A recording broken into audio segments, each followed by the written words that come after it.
pertama kita saudara dengan informasi terkait pelaku pembunuhan nelayan di Muara Angke, Penjaringan, Jakarta Utara ditangkap. Pelaku dilumpuhkan lantaran melawan saat akan ditangkap.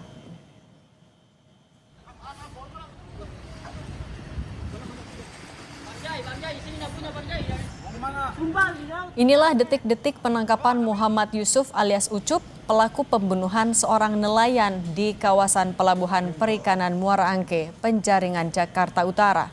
Usai penusukan, pelaku sempat kabur ke kapal yang tengah bersandar dan menceburkan diri ke laut sebelum akhirnya menghilang ke tempat persembunyiannya. Residivis ini ditangkap saat menunggu bus menuju ke stasiun. Pelaku mengaku akan kabur ke Karawang lalu Semarang, Jawa Tengah. 2022.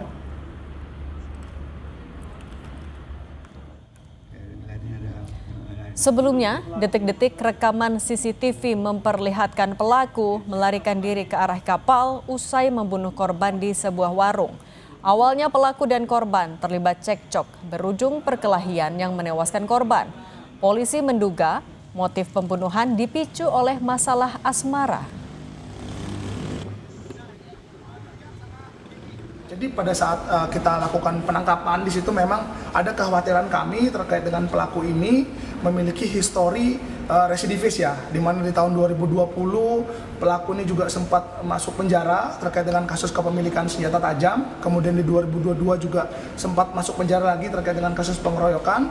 Terlebih lagi kekhawatiran kami dia masih menyimpan yang namanya sajam ataupun badik yang dipakai untuk menusuk korbannya. Nah oleh karena itu pelaku kita amankan dengan kehati-hatian.